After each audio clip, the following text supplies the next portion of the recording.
Welcome back, everybody, to another deep dive. Always exciting. I know this one is going to be good. I'm excited. We are talking about a world where Big Brother really doesn't like competition. Yeah. Today, we're going to be cracking open George Orwell's 1984, and we're looking at the surprising history of countries that have tried to make this book disappear.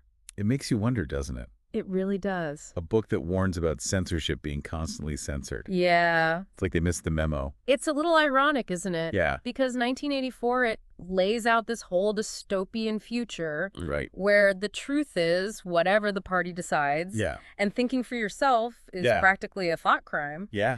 You sent in some questions about which countries have banned this book. Oh, cool. So we thought, let's get into it. Yeah, let's do it. Where should we start? Well, let's start with the big one. Okay. The Soviet Union. Okay. They slapped a ban on 1984 back in the 1950s. No, that's under Stalin. That's right. Who was not exactly known for encouraging open mic night. Not quite. For his critics. No. Was it just the whole totalitarianism thing that made them nervous? Well, think about it. The book basically throws shade at everything that the Soviet regime was built on. Right. Controlling the narrative, squashing individual thought. Uh-huh. You can see why they wouldn't want that message getting around. Yeah, it's like they were worried people would start noticing the similarities a little too much. Exactly. So how did they justify the ban? Was it all hush-hush or? Well, officially they claimed that the book was anti-socialist propaganda. Okay. Which, I mean, from their perspective, it kind of was. Yeah. But what's really interesting is how they went about it. Okay. They didn't just ban it. Yeah. They tried to rewrite history, discredit Orwell, and make the book disappear entirely. It's very similar to the Ministry of Truth. Yeah. And then, wow, so it wasn't just censorship. It was almost like they were trying to create this alternate reality where 1984 never even existed. Right. Okay, that's some seriously Orwellian stuff right there. It's a chilling example of how a regime can use censorship not just to silence dissent, but to control the very fabric of history and memory. The Soviet Union clearly felt threatened by this book's message. Definitely. What about a country like China? What's their relationship with 1984? China's relationship with 1984 has been a dance of contradictions, to say the least. Okay. There have been periods of outright bans, followed by periods of restricted access, and even times when it was seemingly available. Okay. But with certain sensitive passages or references removed. So is it banned there right now? It's complicated. Okay. Officially, no. Yeah. You might even find physical copies in some bookstores. Uh-huh. But online, it's a different story. Okay. Mention Big Brother in the wrong context online, and you might find your post vanishing faster than you can say, doublethink. Wow. They become very adept Yeah.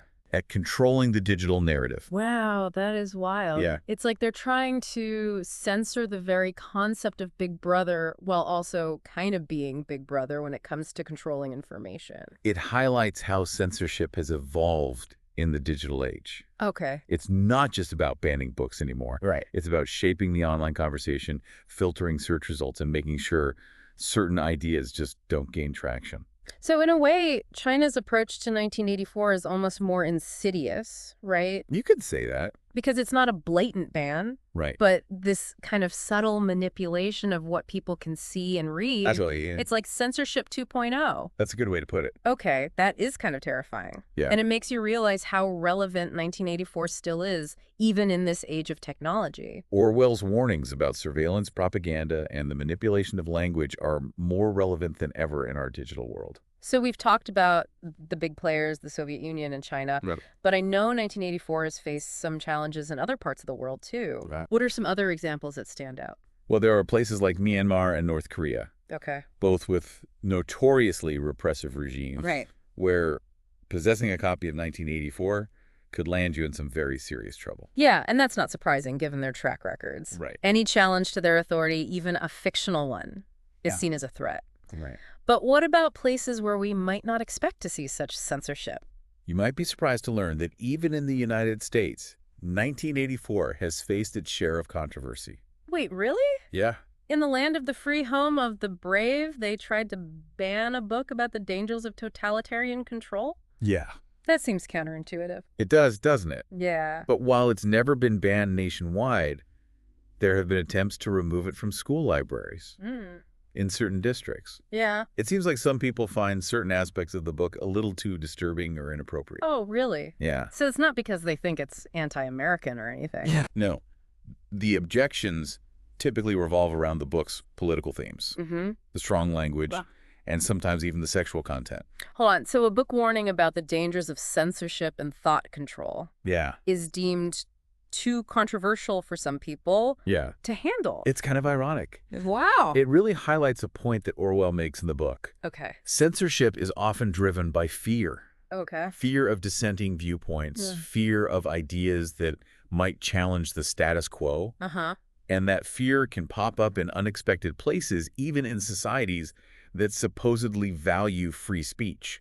So you're saying that even in a country like the U.S., with its strong emphasis on freedom of expression, Yeah, there are still these undercurrents of fear that can lead to attempts at censorship. absolutely. It's a reminder that we can't take our freedoms for granted. Right. We always need to be vigilant Yeah. and protect those rights, even in seemingly open and democratic societies. That's a good point. It's Yeah. like those freedoms are constantly being tested, and it's up to us to defend them. For sure. Now, before we move on, you mentioned the Middle East earlier. Right. What's the story there? Well, in some Middle Eastern countries, 1984 has faced censorship because of his portrayal of rebellion against an authoritarian regime. Oh, okay. Those in power, they see it as a potential catalyst for dissent, Right. and they're not really keen on encouraging that. I can see why that would make them nervous. But isn't it interesting how, in a way, the book's very existence seems to prove its own point? Yeah. The fact that it's considered so dangerous by those in power just reinforces the idea that there's something to be afraid of. Exactly. The act of censorship itself becomes a validation of the book's message. Hmm. It's almost as if those who ban it are inadvertently proving Orwell, right? So we've covered quite a few countries now, and it seems like the ones most likely to ban 1984 are the ones that most resemble the dystopian world it depicts. Yeah, it's true. That's a pretty chilling thought. It is. But on the flip side, it also speaks to the enduring powers of the book. The fact that it continues to resonate with readers and provoke such strong reactions from those in power, even decades after it was written, Yeah. shows just how relevant its themes remain. I'm curious, what do you think is the key takeaway here for someone like me or for our listeners? Why should we care about the history of 1984's censorship?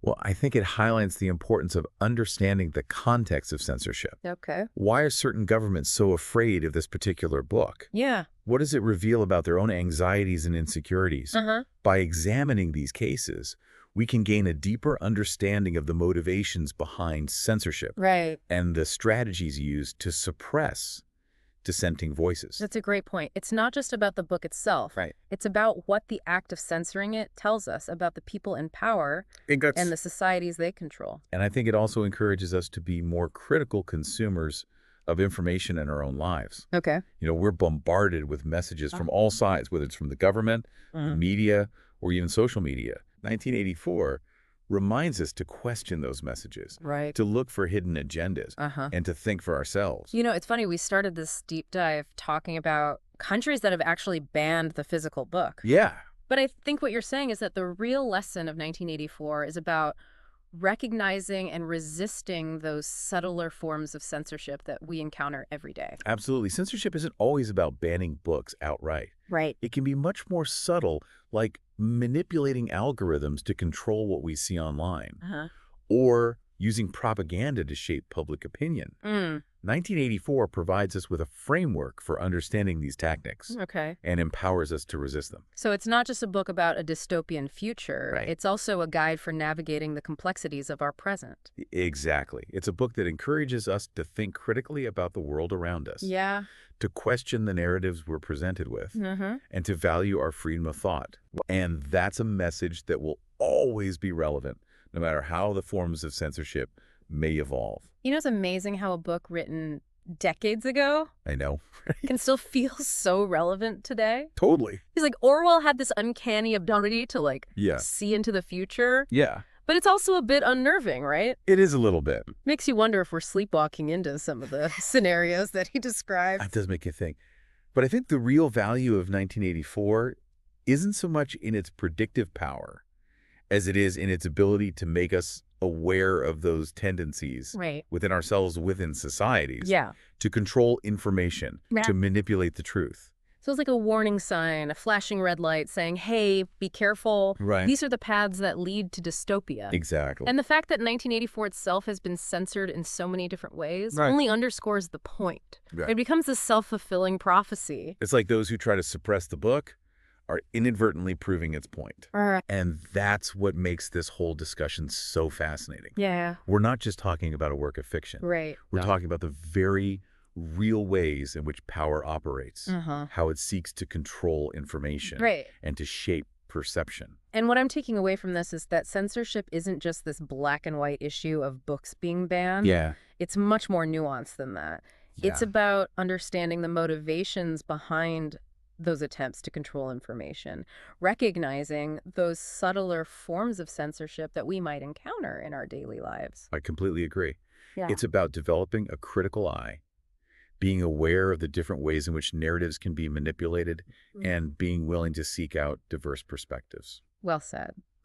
Now, before we wrap things up, I want to bring it back to you, our listener. We've explored the history of 1984's censorship around the world. Yeah. And we've talked about why this matters even today. But here's a question to ponder as you go about your day. If a book can be this threatening to those in power, if it can spark such strong reactions, what does that say about the power of literature, of ideas themselves? That's a great question to leave our listeners with. And I think it speaks to the enduring ability of art and literature to challenge authority, to inspire critical thinking, and to plant the seeds of change. And that's something worth celebrating, something worth defending. So to our listener, we encourage you to keep exploring, keep questioning, and keep those minds open. Because the more we understand about the ways in which information is controlled and manipulated, the better equipped we are to navigate this complex world and make informed choices. Thanks for joining us on this deep dive into 1984 and the world of censorship. Until next time, stay curious.